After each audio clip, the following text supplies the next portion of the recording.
오늘 좀 많다 생각이. 근데 노는데 지겨우셨나? 어? 아니야?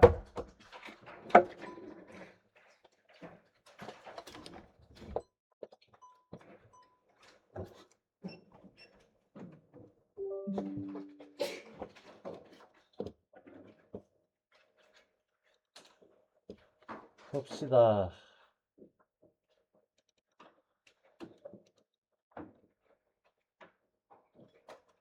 인요 생식. 인요 생식.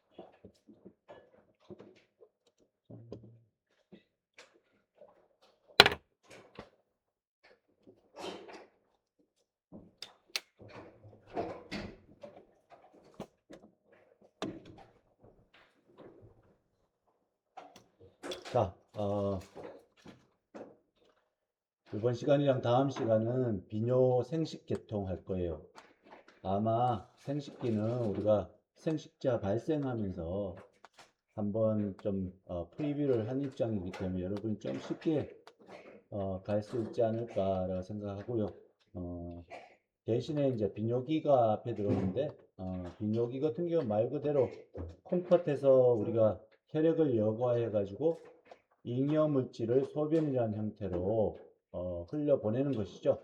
흘려보내게 되면 이 콩팥에서 여과된 것이 소위 얘기하는 한 20에서 한 25cm 정도 됩니다. 요관, 유리터를 통해 갖고 양쪽 콩팥에서 방광으로 흘려보내죠. 이 요관은 보통 이제 방광의 뒤편에 개구가 되어져 있어요. 그러면서 방광에서 결국엔 얇은 요도를 통해 갖고 외부 생식기로 흘려보내서 밖으로 배출이 되게 되는데, 자 여기서 비뇨기는 비뇨 생식기가 공이 그렇다시피 앞선 시간에 비뇨 생식기는 메조돔 중에서 어느 부위라고 했어요? 우리가 공부한 부분이 있죠. 파락시알 메조돔하고 라테랄 플레이트 메조돔 사이 아주 좁은 부위, 그 부분을 인터미디에이트 메조돔이라고 얘기했고, 그 인터미디에이트 메조돔에서 비뇨기 생식기가 나옵니다. 이것만이 비뇨 생식기를 완성하는 것이 아니라 앞서 소화기 끝에 얘기했던 항문관을 만들면서 일부 바깥 부위를 항문관의 하부 부위를 만드는 곳이 크로아카죠. 자, 크로아카가 갈라져 가지고 뒷부분은 항문관의 일부가 되게 되겠고, 앞부위는 외부 생식기를 형성하는 데 굉장히 중요한 역할을 한다고 얘기했어요. 그래서 비뇨기도 그렇고 생식기도 그렇고 이 끝부분은 앞서 얘기했던 이제 비뇨기를 만드는 관 플러스 크로아카에서 유래된 유로제니탈 사이누스가 합쳐져 가지고 생식기, 비뇨기와 생식기를 완성하게 되죠.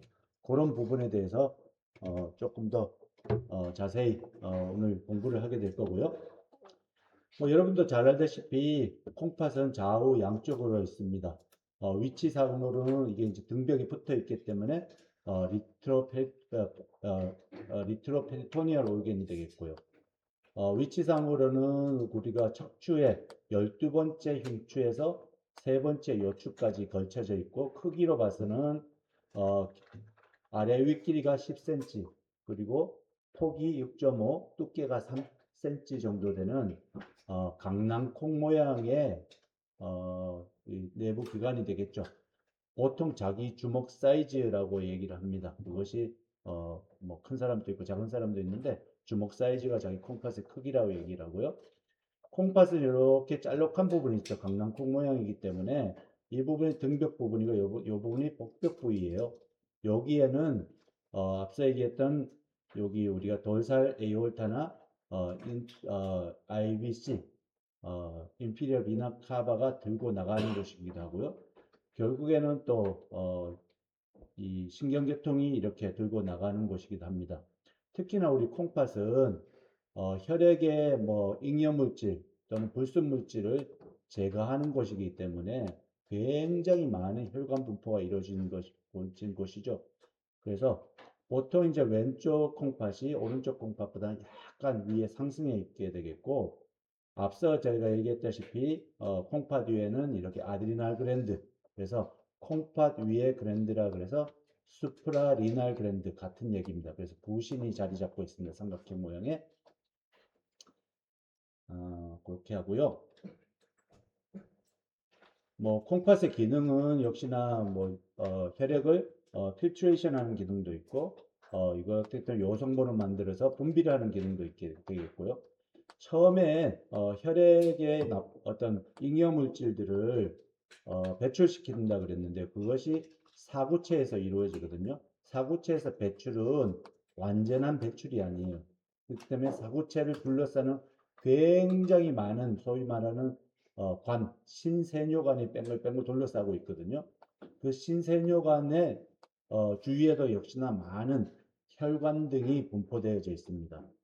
그렇기 때문에 아주까지는 불완전하게 필요한 성분이 빠져나간 것을 다시 재흡수하는 기능이 신세뇨관을 통해서 이루어지게 돼요. 그래서 재흡수의 기능 등이 키드니에서 이루어지게 되죠. 앞서 얘기했다시피 혈액을 여과시키는 기관이기 때문에 굉장히 혈액 분포가 많이 이루어져 있습니다. 보통 이제 키드니에서의 기능적인 단위를 네프론이라고 얘기하죠. 그래서 간단하게 얘기하면은 사구체부터 시작해서 사구체에서 연결된 작은 세뇨관 등을 우리가 네프론이라고 얘기해요.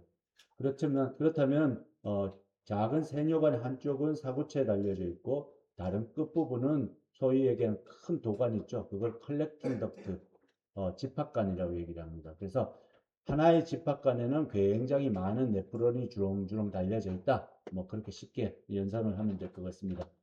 자, 하나의 키드니에는 많게는 2밀리언, 적게는 1밀리언 정도의 네프론이 형성이 되어져 있죠.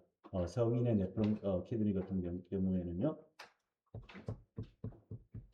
자, 콩팥 같은 경우에는 아까 얘기했다시피 이렇게 빈 쉐입, 콩팥, 콩 모양이라고 얘기를 했죠. 그래서 동정맥이 들어가는 부위가 있고 당연히 유리터가 연결이 되어져 있어요. 그래서 여기서 걸러진 요성분이 요관을 통해서 밖으로 배출되는 부분도 이 힐룸 지역에서 이루어지게 됩니다.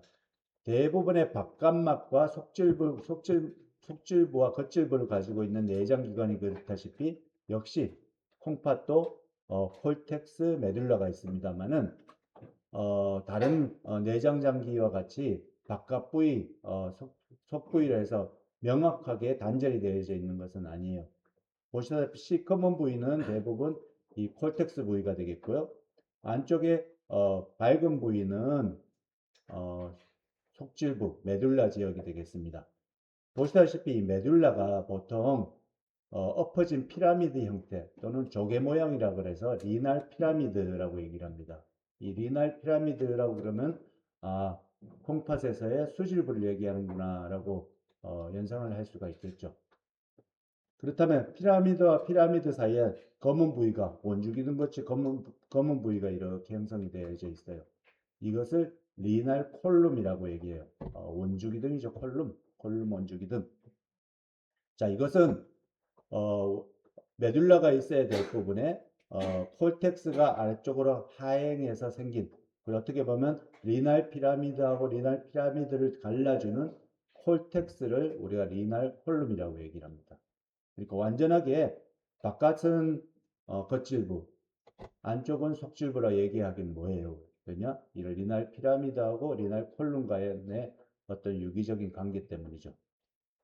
자, 그래서 대부분의 이제 메듈라, 아니 콜텍스 부위에는 당연히 리날 콜룸 지역에도 그렇고요. 이 콜텍스 부위에는 수많은 사구체가 있는 지역입니다. 그래서 이런 리날 피라미드 또는 메듈라 지역에는 콜텍스는 없죠. 대신에 굉장히 많은 직립성 관이 다발성으로 묶여져 있어요. 물론 이 직립성 관이 리날 피라미드에만 있는 것이 아니라 콜텍스 지역에도 이렇게 지금 모식도에도 그렇죠. 밑으로 뻗은 선을 보여주고 있는데 그것을 우리가 메줄라리 레이라고 얘기를 해요. 메줄라리 레이는 직립성 관이다. 그것이 집합관일 수도 있고 아니면 네프론에서의 직립성 관일 수도 있고요. 고등 세뇨관일 수도 있고 이런 것들이 콜텍스 부위뿐만 아니라 메듈라 부위에 걸쳐서 굉장히 많이 형성되어져 있지만 글로메룰루스 또는 리날 코프스쿨이라고 하는 사구체가 분포하는 부위는 콜텍스에만 있다라고 얘기를 할 수가 있습니다. 역시나 지금은 표시는 되어져 있지 않지만은 이 관뿐만 아니라 굉장히 많은 혈관 분포가 이 콜텍스뿐만 아니라 메듈라에 많이 분포를 합니다. 그래서 우리가 진짜 우리가 해부 실습을 해보게 되면은 절단면에서 굉장히 많은 벌겋게 보이는 이유가 굉장히 많은 혈관이 있기 때문이죠. 자, 그렇게 해서 리날 피라미드는 엎어진 피라미드 형태라고 그랬죠. 그래서 끝부위는 어찌됐든 큰 도관이 어떻게 보면 우리가 뭐 하수구라고 하기는 좀 그런데 하수구의 바깥면은 바깥 이제 뭐 도랑이나 다른데 연결이 되어져 있잖아요. 배출구가 요 부위의 끝부분에 수도 없이 많이 그러니까 구멍이 뚫려져 있다라고 볼 수가 있습니다. 그러면 그것을 받쳐주는 빈 공간을 우리가 마이너 캘릭스라고 얘기를 해요. 굳이 번역하자면은 작은 술잔 모양이라고 해서 마이너 캘릭스가 되겠고요. 이 한 서너 개의 마이너 캘릭스는 큰 술잔, 그러니까 메이저 캘릭스가 또 모아갖고 요성분을 거두는 부분을 우리가 메이저 캘릭스라고 얘기를 합니다. 한 키드니에는 메이저 캘릭스가 한 2개 내지 3개 정도가 있어요. 결국에는 2~3개의 메이저 캘릭스를 하나의 관으로 모아주는 것은 이 큰 부분, 소위 말하는 콩팥 깔때기, 리날 펠비스가 되겠어요. 그래서 크게 봤을 때 우리가 유리터로부터 시작해서 보면은 유리터에서 리날 펠비스, 메이저 캘릭스, 마이너 캘릭스, 그리고 마이너 캘릭스의 요성분을 보내는 곳은 컬렉팅 덕트, 집합관. 물론 이 집합관에는 수도 없이 많은 이 네프론이 달려져 있다. 콩팥에서 생성된 요성분을 보내는 네프론이 달려 있다라고 연상을 하면 될 것 같습니다. 자, 그래서 실제적으로 이걸 우리가 콩팥을 절개해 보면 이 부분이 콜텍스 부분이 되겠고요. 리날 콜룸 부분이 되겠고요. 이것이 리날 피라미드 메둘라가 되겠죠. 그리고 이 지방이 있는 이 부분은 사실은 절개하기 전에 약간의 빈 공간입니다. 그래서 요 끝 부분이 결국에는 컬렉팅 덕트가 개구하는 부위. 그래서 이 부분이 마이너 캘릭스를 형성하는 부위가 되겠어요. 보시다시피 쭉쭉 아래 위로 뻗은 부위가 있는데 이런 것이 메줄라리 레이의 형태로 보이게 되는 것이고요. 앞서 제가 얘기를 못 드렸는데 바깥에는 굉장히 두터운 캡슐로 덮여져 있어요. 그러니까 콩팥의 막으로 덮여져 있죠. 그래서 어떻게 보면 굉장히 연약한 푸석푸석하다기 뭐하지만은 연약한 이 콩팥이 이 캡슐에 의해서 단단히 결찰되어져 있는 뭐 그런 형상을 띠고 있습니다. 자, 앞선 조직을 우리가 H&E 염색, 조직 염색을 해보게 되면요. 이렇게 봤을 때 큰 리날 피라미드가 크게 형성이 되어져 있고요. 콜텍스 부위에는 동글동글한 사구체들이 많이 분포되어져 있죠. 그리고 사구체하고 사구체 사이에 길게 아래 윗방향으로 뻗은 관 형태가 보입니다. 이것이 메줄러리 레이가 되겠고 이 메줄러리 레이는 결국에는 콜텍스 부위에도 있지만 결국엔 길게 뻗어갖고 메둘라 부분까지 연결이 된다. 결국에 이것이 뭐 직립성 세뇨관일 수도 있지만은 큰 집합관으로 결국은 얘를 관통해 가지고 마이너 캘릭스까지 연결이 되는 그런 관이 되겠습니다. 조금 확대해서 보면은 아까 봤던 메줄라리 레이의 일부가 보이게 되겠고요. 굉장히 많은 사구체가 분포되어져 있는 것을 보이죠. 앞서 우리가 고등학교 때 그거를 생물학 2를 했구나. 생물학 2에 우리 사구체 했어요. 보호만낭 뭐 이런 거 했어요? 안 했어. 생각이 없어. 어쨌든 보호만낭은 한 번씩 들어봤을 거예요. 고등학교 때 생명과학 뭐 원투를 한 사람이라면은. 그래서 결국에는 요 사구체 덩어리 내에는 굉장히 많은 혈관 분포, 모세혈관 분포가 이루어져 있거든요. 그래서 우리가 앞선 시간에 호흡기에서 블러드 에어 베리어에 의해 가지고 O2 CO2 익스체인지가 이루어진다고 얘기했습니다. 쉽게 얘기하면 CO2가 혈관으로부터 폐포 공간을 통해 서 CO2가 밖으로 나오듯이 요 사구체 덩어리 내에 있는 굉장히 많은 모세혈관이 분포되어져 있고 거기에 있는 잉여 성분들 있죠. 너무 많은 단백이라든가 여과물질, 우리가 무슨 어, 미네랄이라든가 이런 것들이 밖으로 나오게 되면 요 부위에 어, 배출이 되겠고 결국에는 이 보호막 낭은 신세뇨관하고 연결이 되어져 있어요. 그러면 밖으로 나오면서 이 주위에 있는 굉장히 많은 이 꽈배기 모양의 신세뇨관이 어떻게 보면 사구체를 중심으로 해서 배에 꼬여져 있다고 생각하면 됩니다. 그러면서 필요하다면 신세뇨관에서 재흡수를 통해 갖고 혈관을 보내기도 합니다. 예를 들면 너무 많은 단백질이 유리가 됐을 때는 단백을 다시 끌어당기든가 아니면 뭐 예를 들면 칼슘 같은 걸 다시 재흡수를 한다든가 그런 기능이 이 사구체에서 이루어지게 되겠고요.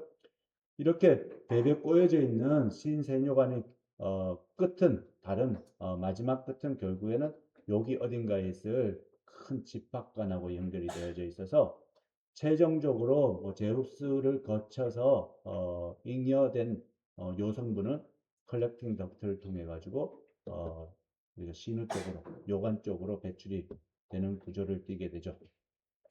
자, 그래서 우리가 리날 피라미드 끝부분 요 부분을 보면은 요거를 리날 파필레라고 얘기해요.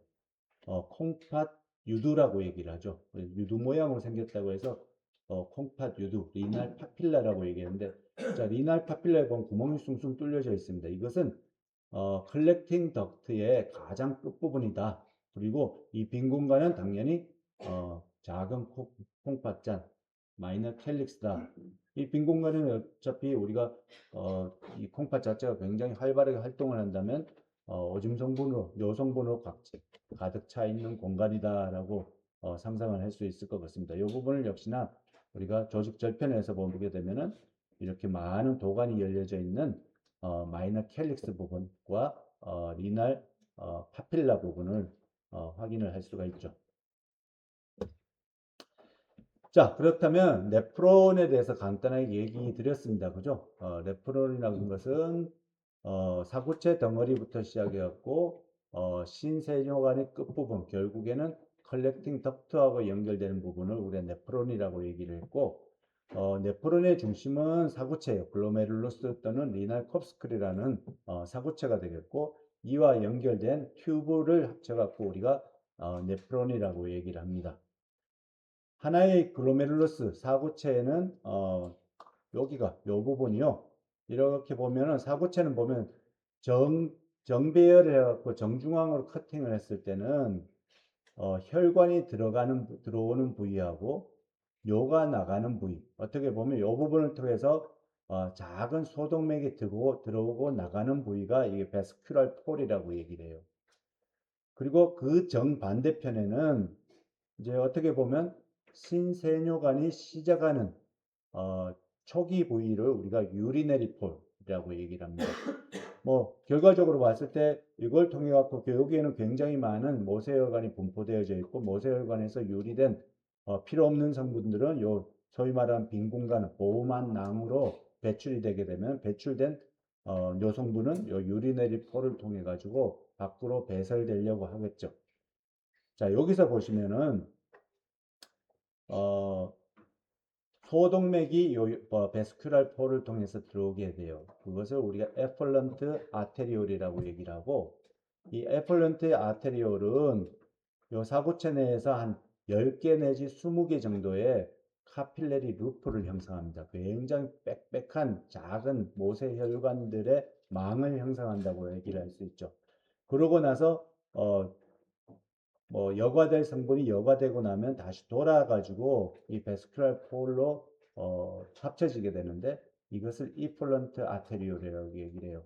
앞서 우리가 심장 혈관 발생을 하면서 우리 혈관은 항상 동맥, 모세혈관, 정맥이라고 얘기를 했는데 이것도 하나의 예외 조항이 되겠죠.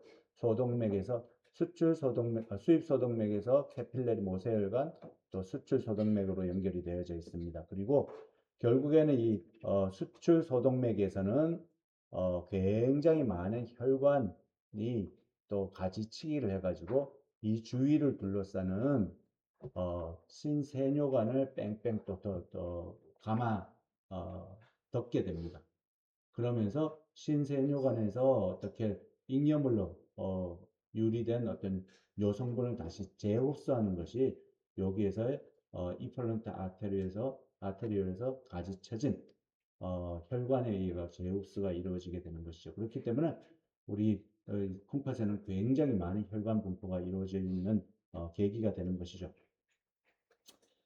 자, 그래서 보호막 낭에서부터 결국에는 요성분이 배출이 되게 되면 우리가 사고체에서 가까운 관이냐 먼 관이냐에서 크게 프록시말 튜블 또는 디스탈 튜블로 나뉘게 돼요. 그렇지만 프록시말 디스탈에서도 각각의 꾸불꾸불한 관이 있고 직립선 관이 있습니다. 거기에 따라서 우리가 여러 가지 형태로 불리게 되는데 결국에는 사고체에서 시작을 하게 되면 관은 처음에 프록시말 컨볼루티드 튜블, 꾸불꾸불한 가까운 관으로 시작을 하게 되겠고 이것이 또 직립선 관으로 바뀌게 됩니다. 그러면 프록시말 컨볼루티드 튜블에서 프록시말 스트레이트 튜블 그리고 유턴을 하는 얇은 관이 있게 되는데요. 그것을 우리가 루프 오브 헨리라고 얘기를 합니다. 그래서 이렇게 유턴을 해서 다시 돌아오게 되면 이제 사구체에서부터 먼 관이 되거든요. 그러면 디스탈 스트레이트 튜블 이것이 디스탈 컨볼루티드 튜블로 해가지고 디스탈 컨볼루티드 튜블 되면 이렇게 돌아와가지고 결국에는 사구체 근처에 인접해서 분포가 되어져 있어요.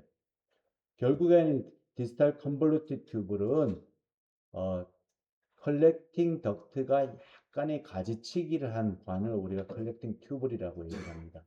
그래서 컬렉팅 덕트하고 연결되어져 있죠.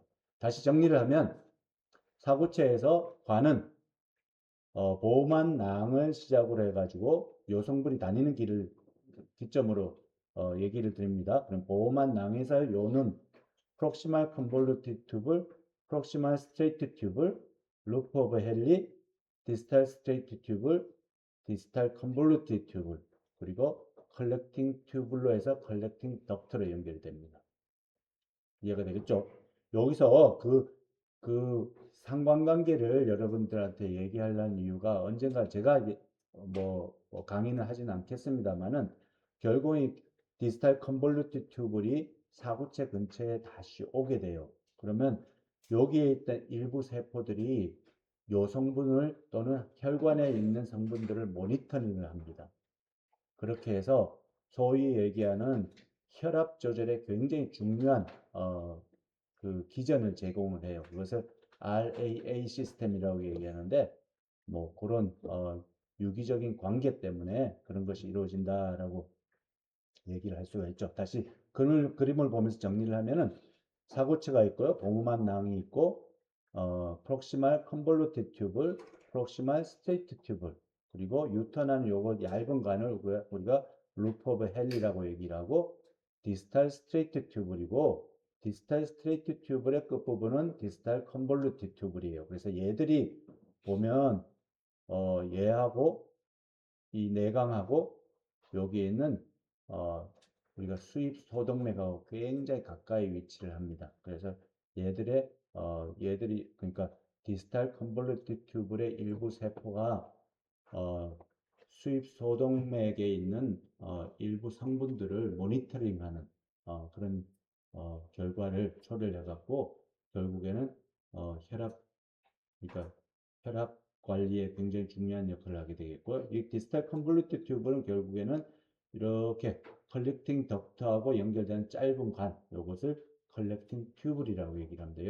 여러분들 나중에 임상 과목 가면 헷갈리게 써놓은 경우가 있는데 뭐 컬렉팅 덕트를 컬렉팅 튜블 같이 컬렉팅 튜브를 컬렉팅 덕트 같이 어, 얘기를 하는 경우가 있는데 엄밀하게 얘기를 하면 컬렉팅 덕트의 약간의 짧은 가지치기한 것을 우리가 컬렉팅 튜블이다 라고 정리를 하면 굉장히 깔끔하게 여러분들 이해가 될 수 있을 것 같습니다. 요 모식도에서 보다시피 이렇게 직립선 관이 이 콜텍스 뿐만 아니라 메듈라 부분에도 쭉쭉 뻗어 있죠. 그래서 이것이 우리가 그러니까 그로스하게 보이는 직립선 관 때문에 우리가 메듈러리 레이가 콜텍스 부분뿐만 아니라 메듈라에까지도 걸쳐서 보인다라는 방증이 되겠어요. 자, 그래서 그건 다 네프론에 대해서 말씀을 드렸고요. 결국에는 비뇨기 발생도 그렇고 생식기 발생도 그렇고 그 원료가 되는 것은 파락시알 메조돔하고 라테랄 플레이트 메조돔 사이에 있는 좁은 부위 인터미디에 메조돔에서 두 개의 기관이 동시에 발생이 되게 되겠는데요.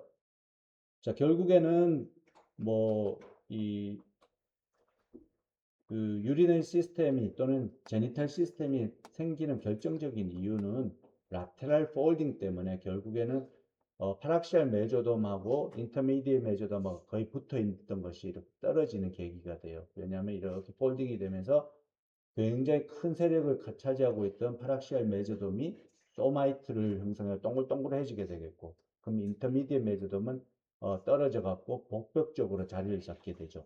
그러면서 소위 말하는 유로제니탈 리치, 그러니까 하나의 둔덕을 복강의 뒷변, 그러니까 복벽적으로 봤을 때는 뒤편에 불룩하게 튀어나온 양편의 유로제니탈 리치를 만들게 됩니다. 그것이 발생 2달쯤 되겠고요.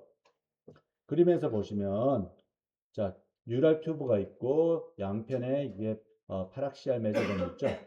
그리고 이 부분이 인터미디에 메조돔이 되겠고, 라테랄 플레이트 메조돔은 반으로 갈라져 갖고 하나는 체벽이 되겠고 하나는 우리 소화기 벽이 된다고 얘기를 했습니다. 그죠?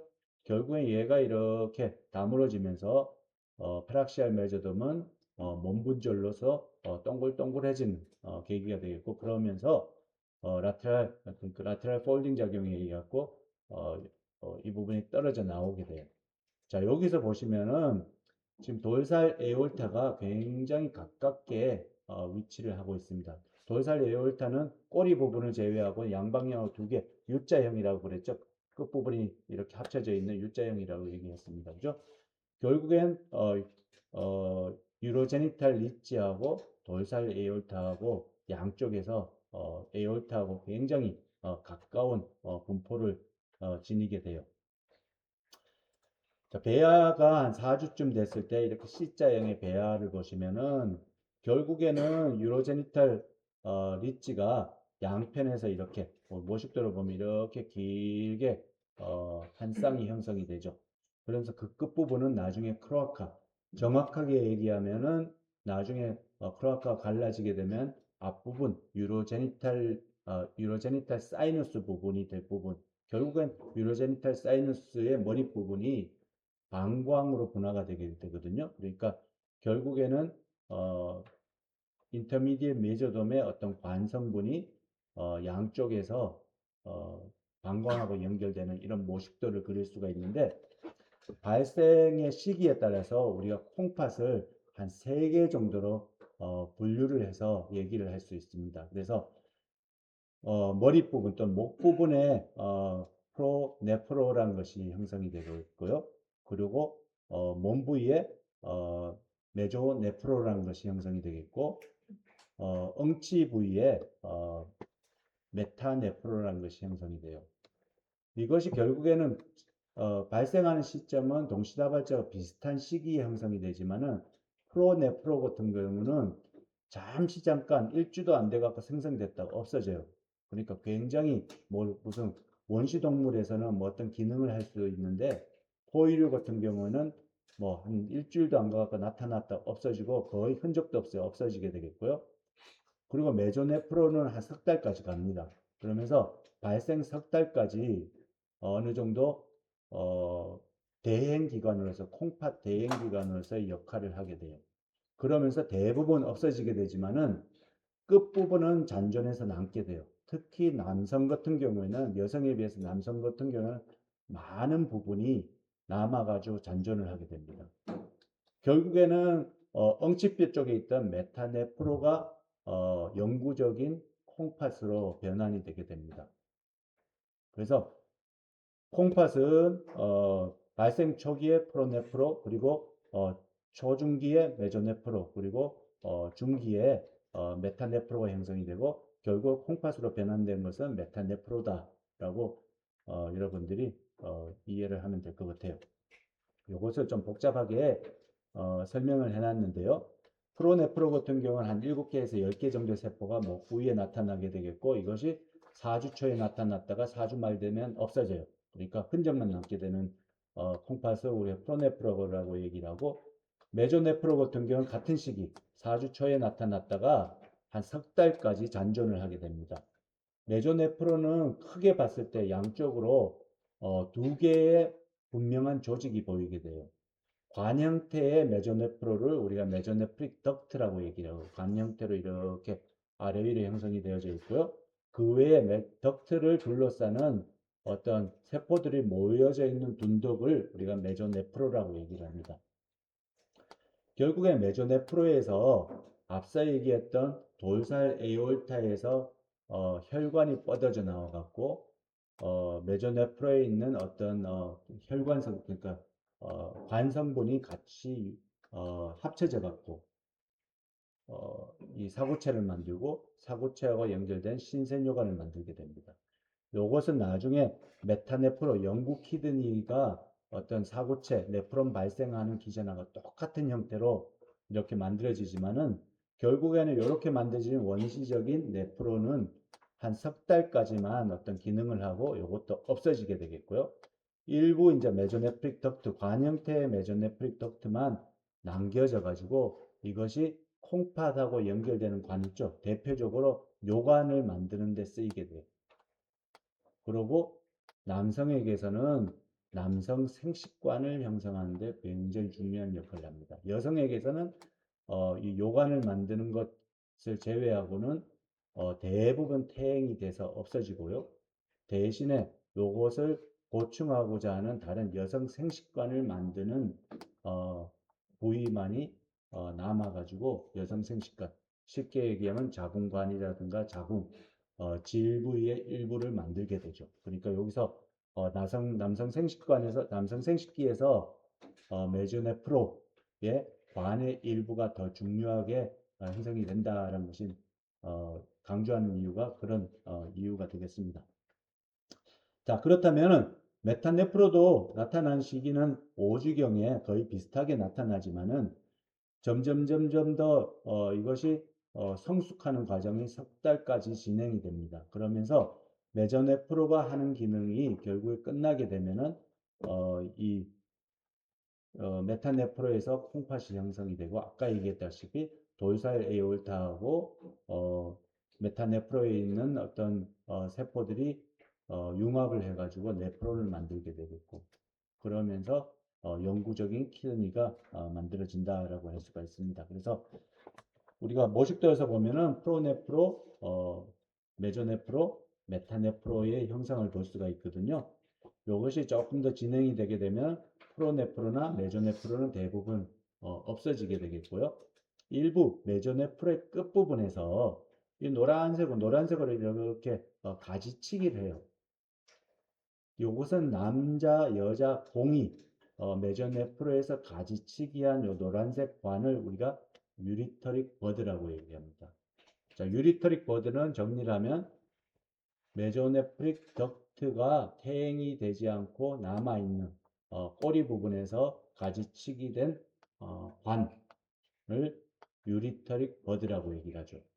결과적으로 이 유리터릭 버드는 대부분의 관을, 콩팥에서 연결된 관을 만들게 되겠고, 메조네프릭 아니죠, 메타네프릭 덕트에서는 네프론을 만들게 돼요. 그래서 메타네프릭 메타네프릭 브레스테마는 키드니의 실질 네프론을 만들게 되겠고, 유리터릭 버드는 요거 네프론을 연결할 관, 뭐가 되겠습니까? 컬렉팅 덕트죠. 대표적으로 일부 컬렉팅 튜브리랑 컬렉팅 덕트랑 얘를 연결시키는 작은 깔때기, 큰 깔때기, 어, 작은 잔, 큰 잔, 콩팥 깔때기, 요관 등을 만드는 것이 유리트릭 버드가 되겠습니다. 이해가 다시 할 거고요. 자, 여러분들이 보시다시피 콩팥이 지금 엉덩이 있는 부분에 형성이 되어 있죠. 골반강 속에. 지금 이것을 우리 몸으로 봤을 때는 우리가 흉추하고 요추 사이에 있기 때문에 앞으로 분할을 통해 갖고 한참 위로 상승을 해야 돼요. 근데 생성되는 것은 초기에 생성되는 것은 콩팥은 골반강 속에서 형성이 된다라고 어, 이해를 하시면 될 것 같습니다. 자, 그래서 다시 정리를 하면 메타네프론은 5주 초에 시작해 갖고 점점점 발달하고 분화해 갖고 넉 달쯤 됐을 때 결국에는 그 기능을 결국엔 메조네프로의 인터림 키드니 자체는 그 기능을 다 상실하게 되면 넉 달이 되게 되면 메타네프로에 있는 콩팥이 완성이 되어 갖고 결국에는 여기서 요가 배출돼서 배출된 요는 초기에 요도를 통해 갖고 양수로 흘러나가게 되겠죠. 그렇지만 이 시기에는 어떤 노폐물이나 뭐 어떤 것은 요 성분은 없어요. 그죠? 왜냐? 대부분의 노폐물 제거나 영양분 공급은 플라센타에서 이루어지기 때문에 지금의 태아에서의 요 성분은 거의 그 맑은 물이다라고 보는 게 맞겠죠. 그래서 우리가 퍼머넌트 키드니 우리가 갖고 있는 콩팥의 형태는 두 가지 기관이 달려들어서 콩팥을 만들게 되죠. 유리테릭 버드는 배출관을 만들게 돼요. 앞서 얘기했다시피 컬렉팅 튜블부터 해서 컬렉팅 덕트 그리고 마이너 캘릭스, 메이저 캘릭스 그리고 리날 펠비스하고 유리터까지를 유리테릭 버드가 만들게 되겠고 뭔가 여과할 수 있는 기관을 만드는 대표적으로 네프론을 만드는 것은 메타네프릭 블레스테마에서 이루어지게 됩니다. 결국에는 메타네프릭 블레스테마의 한쪽 끝부분은 돌살 에올타에서 나온 혈관하고 합쳐져 갖고 사구체의 덩어리를 만들게 되겠죠. 그리고 다른 쪽 끝부분은 디스탈 컨볼루티드 튜블이 까지 만들어져서 그것이 결국에는 컬렉팅 튜브하고 연결이 되겠고요. 자, 그래서 이 끝부분에서 우리가 유리터릭 버드랑 메타네프릭 블레스테마랑 어떻게 같이 유기적인 관계를 형성하게 되면은 결국에 유리터릭 버드는 메타네프릭 블레스테마 쪽으로 점점점 안으로 확장해서 들어오게 되죠. 그러면서 일부 메타네프릭 블레스테마가 네프론을 만들 때 도살 에올타와 같이 네프론을 만들 때 유리터릭 버드는 유리터뿐만 아니라 리날 펠비스, 메이저 캘릭스, 마이너 캘릭스 그리고 리나 파필라를 뚫고 컬렉팅 덕트랑 컬렉팅 튜브까지 만드는 것이 유리터릭 버드다 라고 얘기를 했고요. 자, 앞서 얘기했다시피 결국에는 메타네프릭 브레스테마에서 일부 부위에서 세포가 굉장히 발달하게 되겠고요. 그러면서 일부 부위가 이렇게 중간이 뚫혀져 있는 리날 비지클을 만들게 됩니다.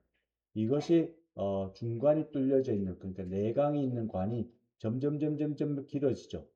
그러면서 근처에 있는 돌살 에올타에서 뻗어져 나온 캐필레리하고 그러니까 그 에올타 돌살 에올타에서 뻗어져 나온 소동맥하고 같이 합쳐져 가지고 이렇게 어, 만들어지게 됩니다. 그러면 결국 이 끝부분을 보면 결국에는 신세뇨관이 혈관을 이렇게 머금는 구조를 띠고 있죠. 그래서 오만 낭이 만들어지는 이유도 신세뇨관의 가장 시작 부위가 우리가 풍선을 생각해 풍선을 바람 빠진 풍선을 이렇게 누르면 안으로 짤록하게 들어가듯이 주먹으로 누르면 그 빈 공간 눌린 공간이 사실상은 눌린 공간이 아니죠. 눌려서 이렇게 짤록하게 튀어나온 그 공간이 빈 공간이 이렇게 이 반달 모양의 공간이 오만 낭이 되는 것이에요. 그러면서 이 부위에서 결국에 컬렉팅 덕트를 중심으로 해서 이렇게 뾰족뾰족하게 가지친 부분을 우리가 컬렉팅 튜블이라고 얘기를 하고 결국에는 메타네프릭 브레스테마에서 돌살 에올타와 같이 사구체가 만들어지고 사고체를 통한 각종 튜블, 아까 얘기했던 디스탈, 프록시말 튜블이 만들어져서 끝부분은 컬렉팅 튜블하고 연결이 되는 이 시스템이 만들어지게 된다. 그래서 다시 정리를 하면요. 뇨를 모으는 부위를 우리가 컬렉팅 시스템이라고 얘기하는데, 이 컬렉팅 시스템은 유리터릭 버드에서 완성이 된다. 유리터릭 버드는 메저네프릭 덕트의 일부가 꼬리 부위가 남아있어 잔존해갖고 그 부위에서 가지치기 된 부분이다 라고 정의를 할 수가 있겠고요. 그러면서 이 유리터릭 버드는 메타네프릭 블레스테마로 점점점 파고들게 되겠고, 그리고 유리터뿐만 아니라 리날 펠비스, 마이너 캘릭스, 메이저 캘릭스, 컬렉팅 덕트와 튜브를 형성하게 되겠고, 이것이 소위 우리가 보게 되는 리날 피라미드를 형성하는데 어떤 기초적인 구조를 잡아주는 계기가 되는 것이죠. 그것이 발생 5달쯤 돼서 리날 피라미드가 형태가 드러나게 됩니다. 그리고 반면에 배출기관 같은 경우는 앞서 얘기했다시피 메타네프릭 브레스테마에서 리날 비시클이 형성이 되고, 이것이 점점 길어지면서 S 형태의 관이 형성이 되겠고, 한쪽 관은 이제 캐필레리를 머금는 보호막 낭을 형성하게 되겠고요. 다른 쪽은 컬렉팅 튜브라고 연결이 된다. 그래서 SA 튜브는 뭐 직립관도 있겠지만 보호막 낭이나 프록시말 컨볼루트 튜브, 루퍼 밸리, 디스탈 컨볼루트 튜브 등을 포함하는 각종 관이 이렇게 관이 꾸불꾸불해지면서 길어지면서 만들어지게 된 배설관을 그러니까 분비관을 만들게 되는 것이죠. 뭐 그걸 얘기한 내용이 되겠고요. 그래서 결국에는 동맥 도살 예열타를 통해 갖고 이렇게 얘를 머금는 구조를 띠게 되죠. 그래서 가장 초기 단계의 신생혈관이 이렇게 짤록하게 하는 혈관을 머금는 구조를 띠기 때문에 이 보호막 낭이라고 얘기를 하고요. 결국에 이것이 끝부분은 다른 쪽 컬렉팅 튜브라고 연결이 되게 되겠고, 이 컬렉팅 튜브는 메타네프릭 블레스터마가 아니라 여기서 컬렉팅 튜브부터는 유리터릭 버드에 의해서 만들어져서 같이 합체가 되는 기관이다라는 것을 말씀을 드렸습니다. 그래서 사고체 같은 경우는 한쪽은 우리가 베스큘라 폴이라고 얘기를 했고요. 정반대편은 우리가 유리너리 폴이라고 얘기를 했어요. 결국에 유리너리 폴을 시작으로 해서 신세뇨관이 시작하는 부위가 되겠고, 자, 그 사고체 혈관 덩어리를 머금고 있는 빈 공간을 우리가 보호막 낭이라고 얘기를 했고, 여기서 보시면 우리가 수출 소동맥이에요. 에플런트 아테리얼 이쪽을 들어가게 되면 지금 디스탈 컨볼루트 튜블이 에퍼런트 아테리어와 굉장히 가깝게 인접을 하고 있습니다. 자, 이것을 우리가 이거 디스탈 컨볼루트 튜블의 일부 세포가 특히나 에퍼런트 아테리오라고 가까운 일부 세포를 특별한 이름으로 보게 됩니다. 마큘라 덴사라고 해가지고 얘들이 결국에는 여기 혈관에 있는 혈관 벽세포하고 같이 상호 관계를 통해 갖고 혈관 내에 소듐 양을, 그러니까 NA 양을, 소듐 양을 모니터링을 해요. 그래서 그것이 충분하다, 불충분하다라는 것을 얘가 결정을 하게 되죠. 그래서 이 유기적인 관계가 우리가 혈압 조절에 굉장히 중요한 역할을 한다. 여기까지만 말씀을 드리겠습니다. 자, 키드니의 발육은 결국에는 태어날 때 1밀리언에서 2밀리언 정도 각 한쪽 키드니에서 네프론이 형성이 되겠고요. 유리는 12주가 되면 무의미하긴 하지만 어찌됐든 오줌을 누게 되겠고, 그것을 이제 양수로 배출이 되게 됩니다. 처음에 키드니가 형성할 때는 우리 키드니 단면은 표면은 굉장히 매끈한 형태가 두터운 캡슐에 의해서 덮여져 있는데, 처음에 만들어질 때는 울퉁불퉁하게 엽이 지어져 있어요. 이런 것들이 결국에 태어나고 나서 신생아 시기에 매끈한 형태로 바뀌게 됩니다. 키드니가 메타네프릭 브레스테마가 엉치 부위에 있다시피 처음에는 이렇게 형성이 되어져 있지만은 결국엔 C자 형태의 배아가 이 소마이트가 굉장히 발달하면서 결국에는 허리 부위가 곧게 펴지고 길다란 형태로 바뀌게 되죠. 그러면서 자연스럽게 콩팥이 위로 상승해 가지고 지금 우리가 있어야 될 부위에 T12에서 L3 계통에까지 자리를 잡게 돼요. 여기서 여러분들이 조금 모니터링 해야 될 부분이 다음 시간에 할 내용이긴 하지만은 요번 고나드 남자 같으면 정서, 여자 같으면 난소가 발생되는 부위가 되는데 정서, 난소의 발생은 앞서 얘기했던 메조네프릭 덕트가 관여해서 정소, 난소가 만들어지거든요. 물론 여성 같은 경우는 메조네프릭 덕트에 반대되는 것들이 달려들어서 만들어지게 되지만 초기 상태는 굉장히 위쪽에 있습니다. 특히 뭐 남자아이 같은 경우는 이 테스티스 자체가 골반에서 결국엔 탈출해서 바깥으로 존재를 하죠. 이것이 결국엔 콩팥이 밑에 있듯이 밑에서 만들어져서 생성이 되듯이 정소 난소 같은 경우는 굉장히 윗부위에서 만들어져서 하강 작용을 나중에 거치게 됩니다. 자, 그렇게 해서 이 요관을 통해 갖고 방광이 연결이 되겠죠. 방광은 방광의 뒤편에 두 개의 개구 부위에서 접지를 하게 돼요. 그러면서 결국에는 방광에 여성분이 차게 되면은 또 이 방광 관략근이 모여 있는 이 부분이 이제 요도가 시작하는 부위가 되거든요. 요도하고 이렇게 삼각지대를 형성을 하게 되죠. 그래서 이 부분을 우리가 블레더 트라이곤이라고 얘기를 합니다. 요 세 부위를 우리가 블레드 트라이곤이라 얘기를 하고 남자 같은 경우에는 요 목 부위에 남성 생식기관으로서 중요한 전립샘이 여기를 둘러싸고 있죠. 보통 호도 모양의 전립샘이 형성이 되어져 있는데 중간에는 이 요도가 관통하게 되겠고요.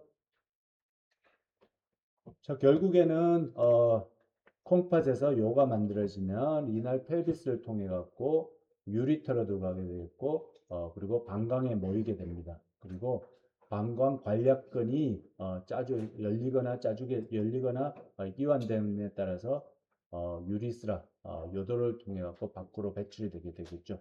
유리터는 24에서 34cm 정도 되는 긴 관이 양쪽에서 콩팥으로부터 방광으로 연결이 되어져 있고요. 자, 브레더가 확장이 되어져 있어서 요성분으로 가득 차 있을 때는 유리터 자체에 밸브가 달려져 있어 가지고 역류를 막아주는 역할을 하게 됩니다. 유리터도 그렇고 리날 펠비스도 그렇고 방광도 그렇고 내피 상피세포 같은 경우 같은 상피세포로 이루어져 있어요. 자, 블레더 같은 경우 앞서 얘기했다시피 세 지점의 꼭지점 삼각지대를 형성한다. 그래서 위에 두 부위는 유리터가 형성된 부위가 되겠고 밑에 한 부위는 유리스라고 형성된 부분이고 세 격점을 묶여서 우리가 트라이곤이라고 얘기를 한다고 그랬고요. 자, 트라이곤을 내가 이거 얘기하는 이유가 트라이곤은 방광은 앞서 얘기했다시피 우리가 유로제니탈 사이누스가 프로아카에서 유래된 유로제니탈 사이누스의 머리 부위가 분화가 돼서 방광을 만들게 되는데 이 트라이곤 지역은 다른 부위가 발생이 될 땐 다른 부위가 형성이 돼서 만들어지게 됩니다. 그것이 앞서 얘기했다시피 메조네프릭 덕트의 일부 가지치기 한 것이 유리터릭 버드라고 얘기했죠.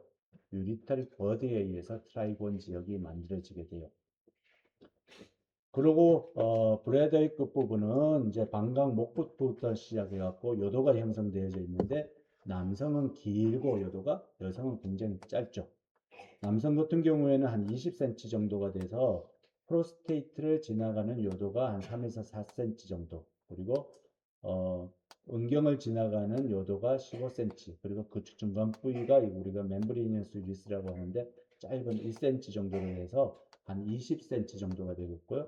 여성 같은 경우는 블레더 목 부위부터 시작해서 베스티뷸이라는, 그러니까 버자이너의 끝부분을 우리가 까지가 한 3에서 5cm 정도가 되죠. 굉장히 짧은 요도를 가지고 있기 때문에 여성이 남성보다 방광염이 걸릴 확률이 높은 이유도 이 짧은 요도 때문에 이루어지게 되는 것이고요. 자, 반검을 보시게 되면 결국에는 유리터가 이렇게 방광 뒤편 쪽을 개구를 하게 되고 이렇게 트라이곤이 형성이 되기 때문에 유리터의 주성분인 유리터릭 버드에 의해 갖고 트라이곤 지역이 완성이 되게 되지만 대부분의 블레더는 유로제니탈 사이너스에 의해서 완성이 된다라는 것이고 결국에 어느 정도 진행이 되게 되면은 이 트라이곤 지역의 특히나 내피 상피 세포는 유로제니탈 사이누스에 있는 상피세포가 이 안쪽을 덮게 됩니다. 초기 발생 상태만 결국엔 유리트릭 버드가 만들게 되지 그 이후에는 결국에는 유로제니탈 사이너스에 의해서 덮이게 된다는 것이고요. 요도를 보시면은 방광목 부위에 이렇게 프로스테틱 유리스라 멤브레니언스 유리스라 그리고 피나일 유리스라 해서 한 20cm 정도의 긴 요도가 형성이 되지만은 여성 같은 경우에는 목 부위부터 시작했고 베스티뷸 지역까지 짧은 5cm도 안 되는 짧은 요도가 형성이 된다는 것이고요. 뭐 남성 같은 경우에는 그 부분뿐만 아니라 프로스테이트에서 보면은 나중에 이제 정자 성분이 들어올 부분, 그 부분이 우리가 이제큘레이터리 덕트라 그러거든요.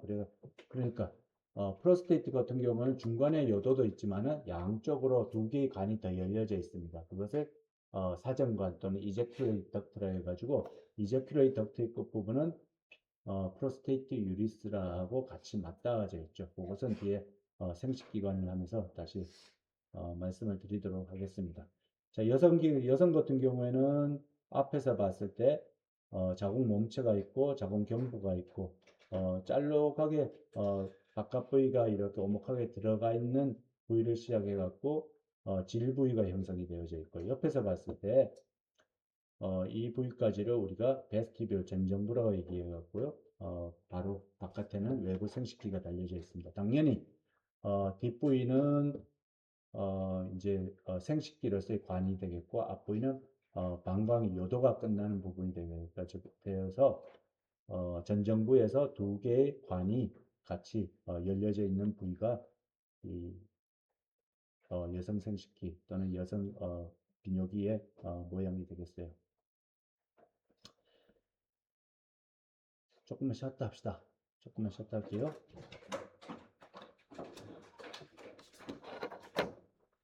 53분이니까 3분이 다시 시작할게요.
다시 시작할까요?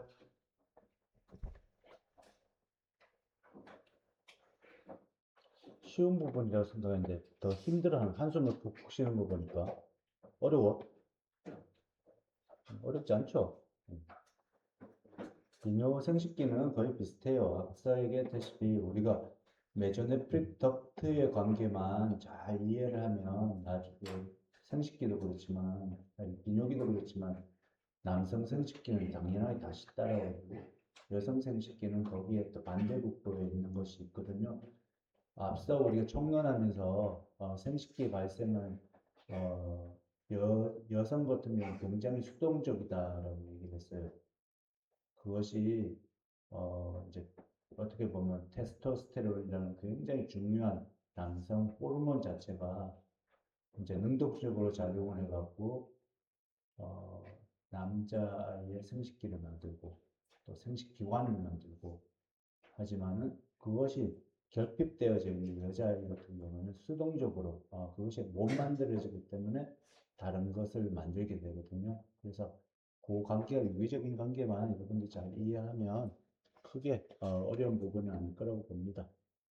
자, 앞서 얘기했다시피 브레더 자체는 어, 미리 좀 땡겨서 우리가 공부한 게 있지만은 유리터 자체가 트라이곤 지역에서 이제 방광하고 접지가 되면서 방광의 대부분은 유로제니탈 사이너스가 크게 봤을 때 머리 부분, 목 부분, 꼬리 부분 세 개로 나뉘게 되는데 머리 부분이 발달하고 분화가 돼가지고 방광이 만들어지게 돼요.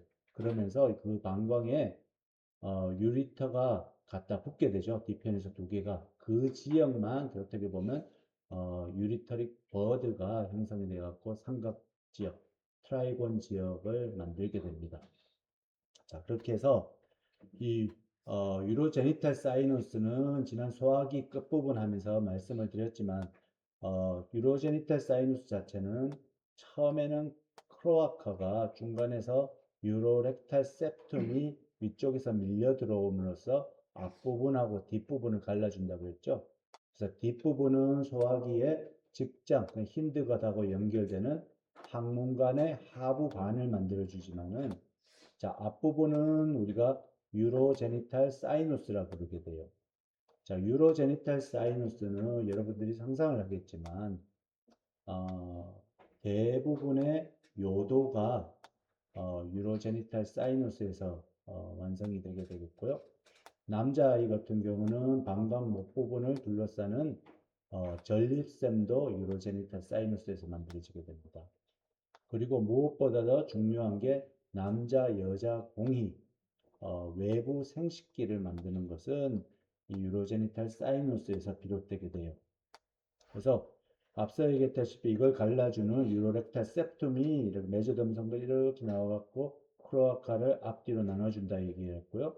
결국에는 이 유로렉탈 septum이 표면하고 맞닿는 부위는 우리가 페리니알 바디라고 해서 결국에 나중에는 페리뉴, 회음부가 되는 부분이 되겠고 이 회음부가 형성이 됨으로써 뒷부분 항문관하고 앞부분은 유로제니탈 사이너스 부분 두 부분으로 클로아카가 나뉘게 된다라고 앞선 시간에도 말씀을 드렸습니다.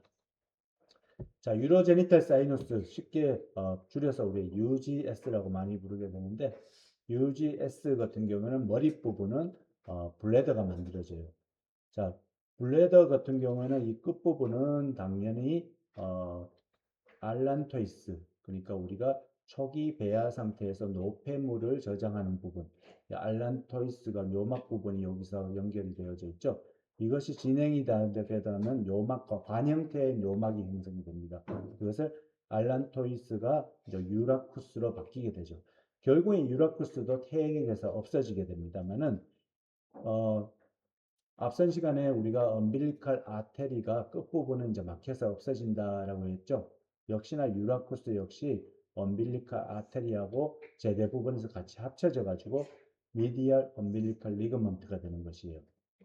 그러면서 남은 부위가 가장 큰 머리 부위하고 목 부위하고 꼬리 부위로 나뉘게 되는데 머리 부위는 블레더 형성이 되게 되겠고요. 당연히 앞서 얘기했다시피 트라이곤 지역만 메저네프릭 덕트에서 유래된 유리터릭 버드가 그 부분에 접지되면서 만든다.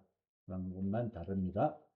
자, 미들 부분은 좁아지는 부위가 되겠고요. 결국에는 미들 부위에서 피나일 유리스라 또는 멤브레니어스 유리스라, 프로스테틱 유리스라 등 남성에게서의 대부분 유리스라를 만들게 되겠고, 특히 프로스테틱 유리스라 전립선에서 요도에서 일부 새싹이 터가지고 거기서 전립샘이 만들어지게 됩니다.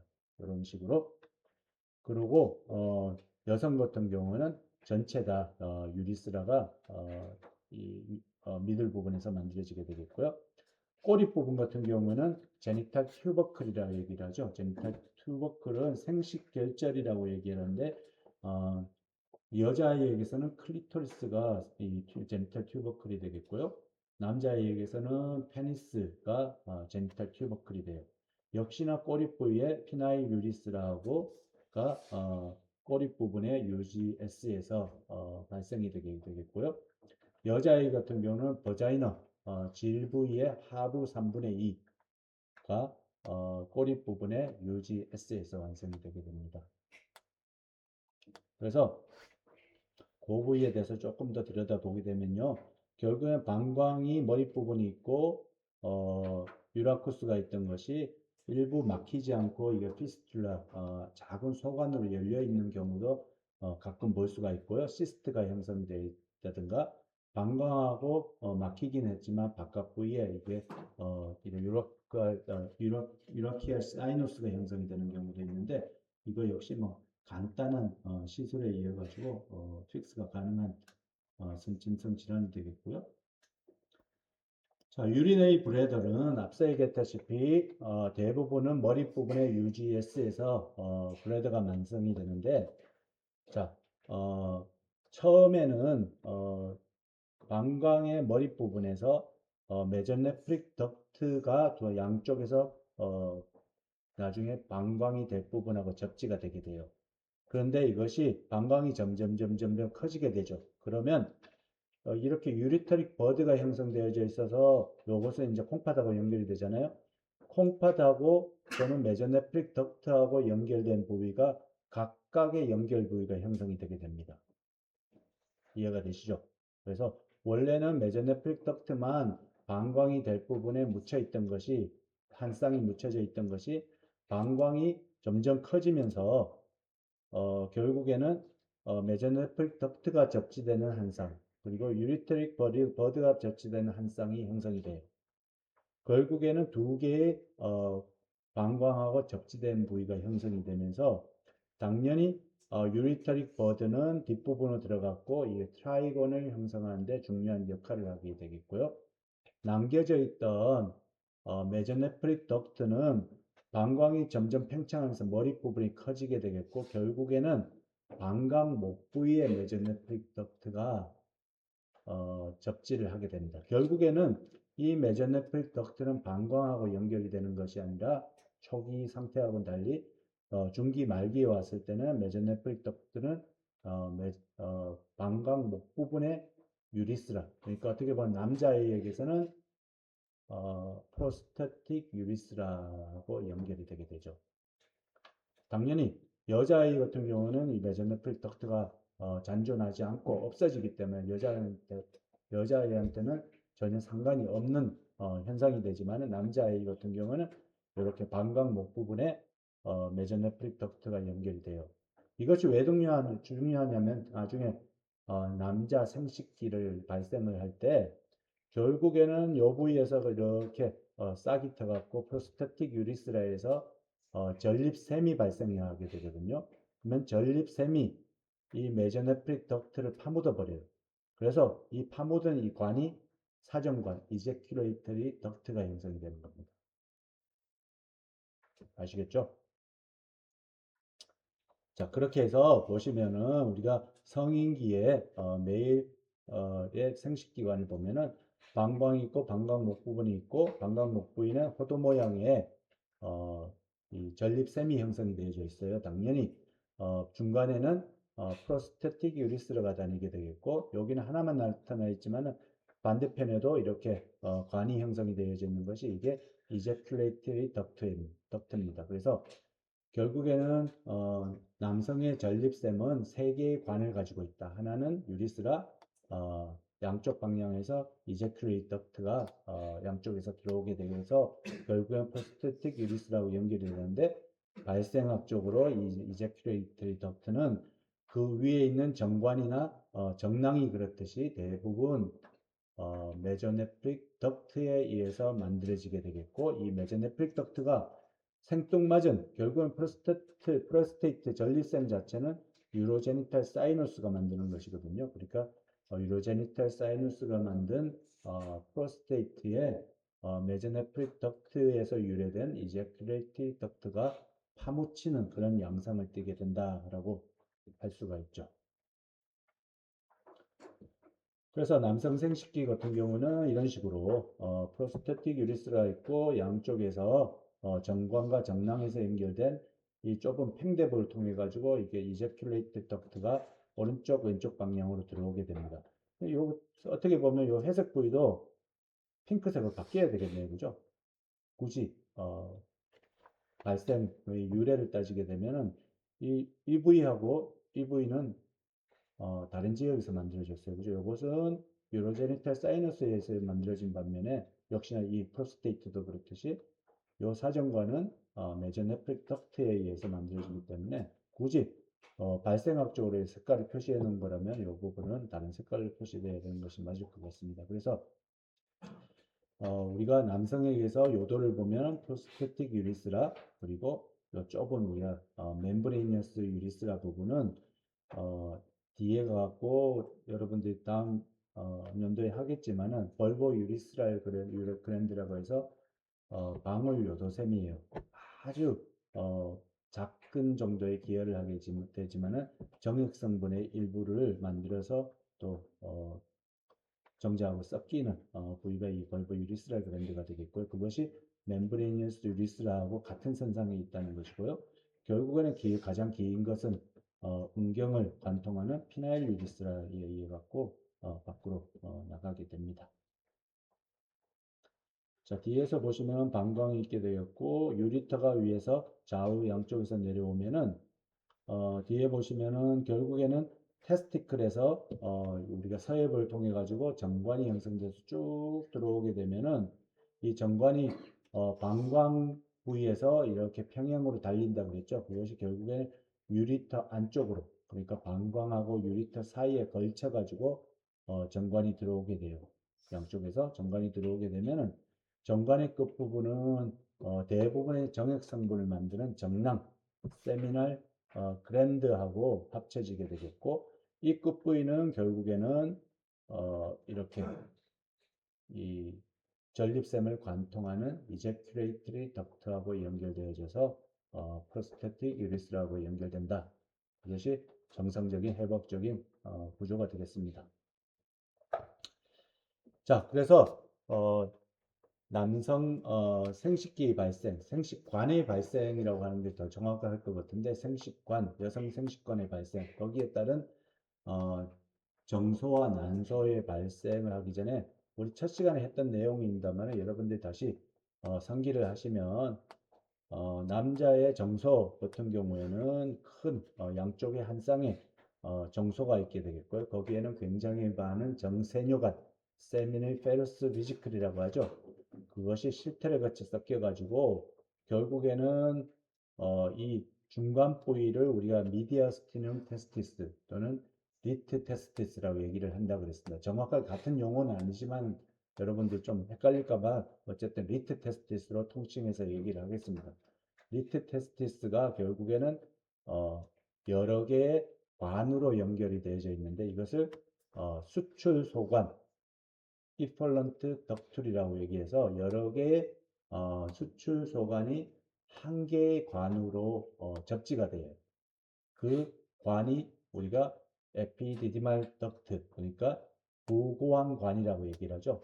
부고왕관은 굉장히 긴 관이 실타래 같이 꼬불꼬불 섞여 가지고 결국에는 이 부고관은 테스티클의 뒤쪽에 초생달 모양을 덮고 있는 부생식샘입니다. 그죠?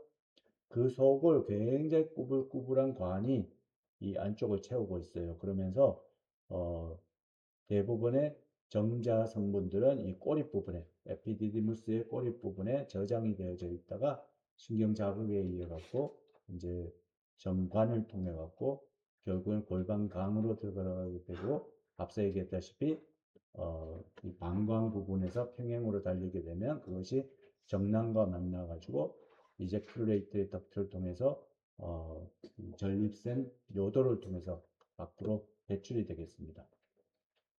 자, 조직적으로 봤을 때 굉장히 정소는 굉장히 뭔가 세포성이 높은 기관이 되겠고요. 부구암 같은 경우에는 많은 관으로 이루어진 기관이 되겠습니다. 자, 정소, 테스티스 같은 경우 굉장히 두터운 막, 그것을 우리가 튜니카 알부기니아라고 얘기를 하죠. 이 두터운 막으로 덮여져 있는 것이 각각의 테스티스에서는 작은 소엽으로 이루어져 있습니다. 한 250개 정도의 소엽으로 이루어져 있고, 소엽과 소엽 사이에는 중간 중격이 있죠. 그것을 septa라고 얘기를 하게 되겠고요.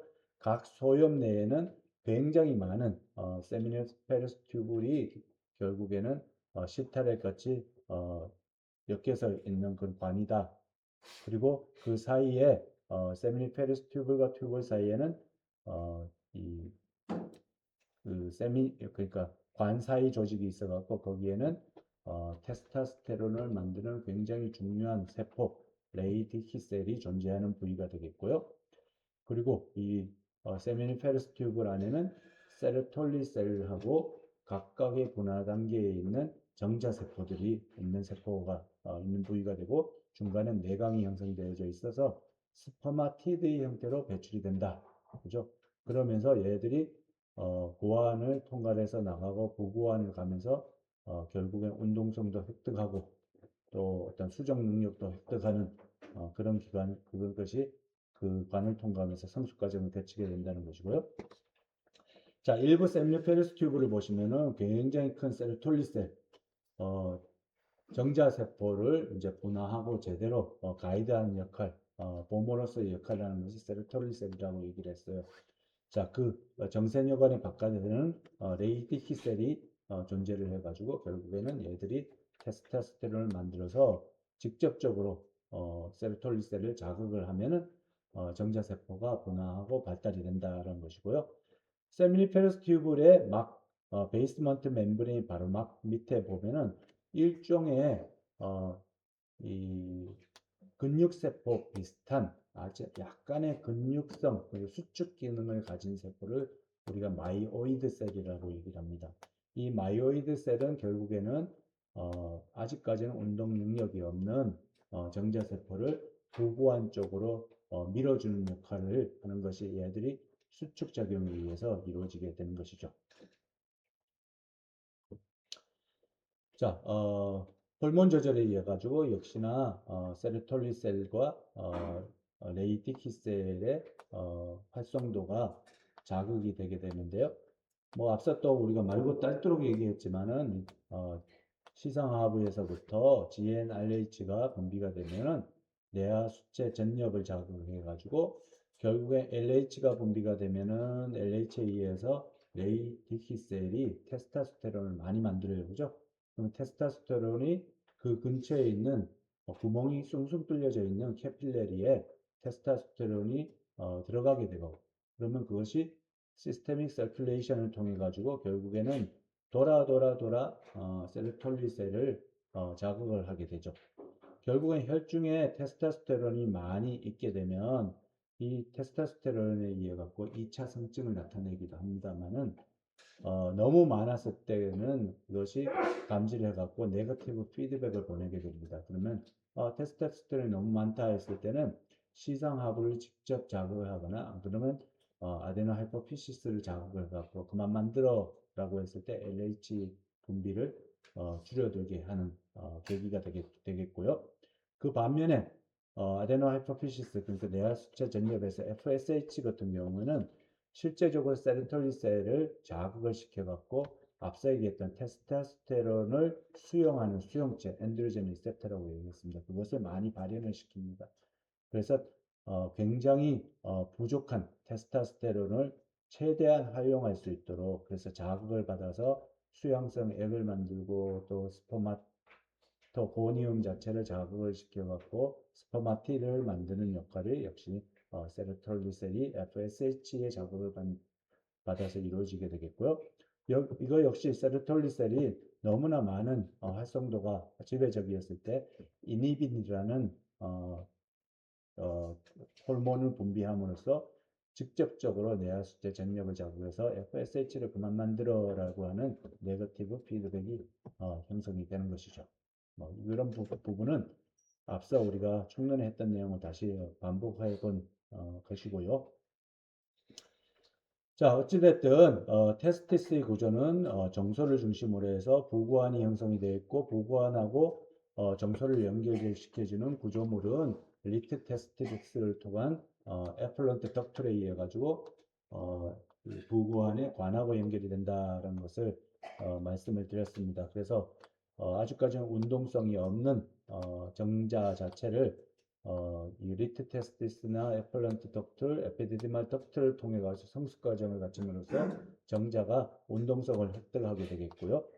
결국에는 스펌 자체는 굉장히 꼬불꼬불 실타래 같이 꼬여져 있는 에피디디말 덕트를 통해 가지고 이제 운동성을 획득하고 또 디커패시테이션이라고 그랬죠. 우리가 여성 생식관에 들어가면은 정자는 커패시테이션이라고 했죠.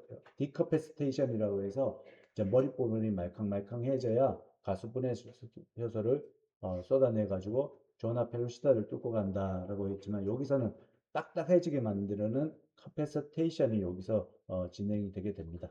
그러면서 그렇게 준비된 정자는 여기 꼬리 부분에서 대기하고 있는 게 되죠. 자, 반면에 여성 생식기 같은 경우는 큰 자궁 몸체가 있습니다. 그죠? 자궁 몸체는 이렇게 서양 배 모양으로 생겨져 있죠.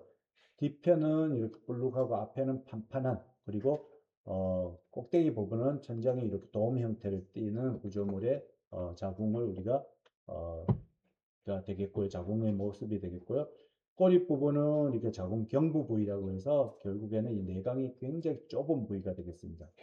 요 부위는 소위 인터널 OS 또는 엑스터널 OS로 갈라지게 되는데 그 이유가 뭐냐면 여기에 인터널 OS하고 자궁경부가요.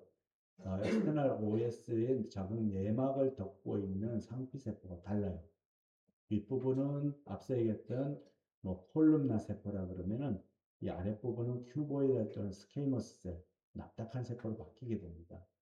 그래서 여러분들 뭐 여성들이 이제 한 30대 때는 자궁경부에 팝스미어라고 해서 검사를 많이 받잖아요.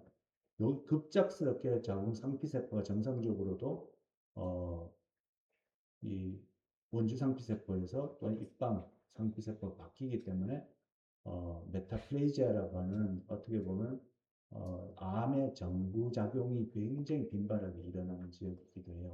그렇기 때문에 여기서 팝스미어를 해서 자궁 경부암이 있는지를 검사하는 그것이 우리가 정상적으로 세포의 형태가 바뀌기 때문에 그런 일이 일어나는 것이고요. 자, 이 끝부분은 당연히 긴 버자이나가 형성이 되어져 있는데 버자이나의 양쪽 편을 이렇게 포닉스라고 해갖고 질 원계라고 하네요. 포닉스라고 해서 이렇게 위쪽으로 말려 올라간 형태를 띠고 있습니다. 자, 자궁 몸체에서 양쪽으로는 10에서 12cm 정도의 자궁관이 형성이 되어져 있고 끝부분에는 핀브리에가 달려져 있고 그리고 난소가 인접해져 있는데 난소도 그렇고 자궁관도 그렇고 자궁 몸체도 그렇고 긴 넓은 막으로 대롱대롱 매달려 있는 구조를 띠고 있죠. 이것을 브로드 리거먼트 또는 자궁광인대라고 해서 이 끝부분은 지금은 이렇게 뭐 유리돼서 나와져 있지만 결국에는 골반강 벽하고 연결이 되어져 있어요. 그 윗부분은 당연히 지붕이 없는 형태를 띠게 되겠죠. 그래서 자궁을 중심으로 봤을 때 앞부분은 방광이 있고 뒷부분은 직장이 있는 그런 넓은 막을 형성을 합니다. 그래서 자궁 중심으로 해서 광인대 브로드 리거먼트를 자궁 중심으로 해서 자궁하고 연결된 자궁하고 자궁 몸체하고 골반강하고 연결된 브로드 리거먼트를 우리가 메조 메트리움이라고 부르게 돼요. 그래서 자궁 감막이라고 부르게 되죠. 자, 난소의 입장에서 봤을 땐 난소를 이 브로드 리거먼트하고 연결시켜준 짧은 막을 우리가 메조베리움이라고 얘기합니다. 난소 감막이라고 얘기를 하고요. 또 자궁관을 브로드 리거먼트하고 연결되는 요 막을 우리가 메조살핑스 그러니까 자궁관막이라고 얘기를 합니다. 그래서 결국에는 보시면은 이런 자궁 몸체가 중간에 있고 앞쪽으로는 방광, 뒤쪽으로는 직장이 형성되어 있다라고 할 수가 있죠. 자, 얘기 드렸고요. 자, 오바리 구조는 역시나 자궁하고 이제 정수하고 비슷합니다만은 대부분의 정수 같은 경우는 세미닐 페러스 튜브를 결국엔 정자 형성을 하는 곳이잖아요. 그것이 전반적으로 모든 정수에 골고루 퍼져 있는 반면에 난자를 만들 프리모디얼 폴로클 자체는 콜텍스 부분에 집중되어져 있어요. 메둘라 부분에는 대부분 이제 스트로마, 기질성 성분만 존재를 하고 바깥쪽으로 굉장히 많은 프리모디얼 폴로클이 가진 형태로 출생을 하게 되겠죠. 바깥막은 우리가 저미날 입실륨이라고 얘기를 해서 점이란 것이 생식자잖아요. 저미날 입실륨이라고 아주 오래전에 잘못 오인해서 부르기도 했는데 왜냐? 이 바깥에서 어떤 씨가 생긴다.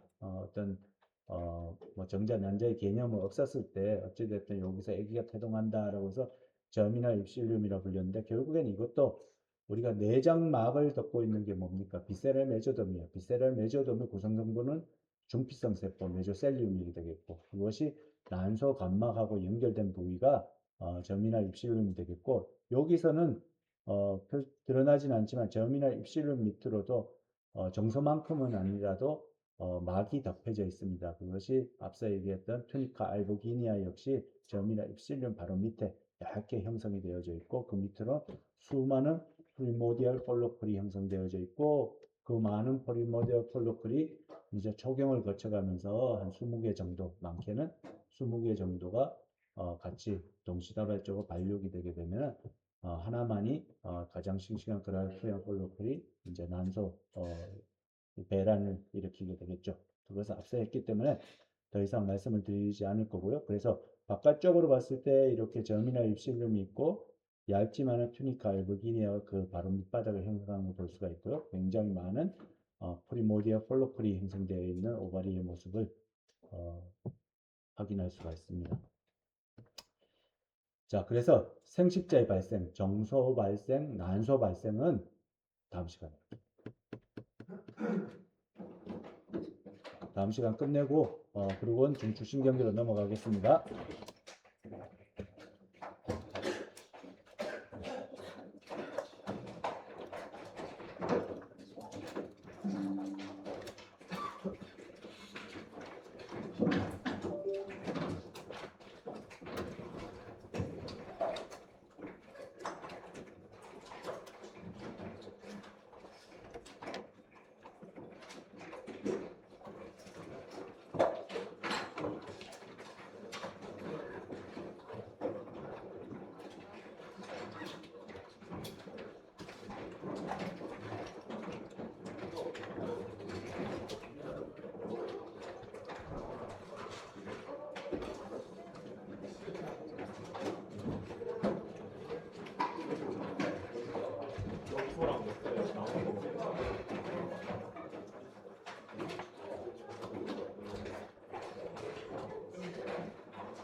이쪽으로 다시 오라고 할 것 같아.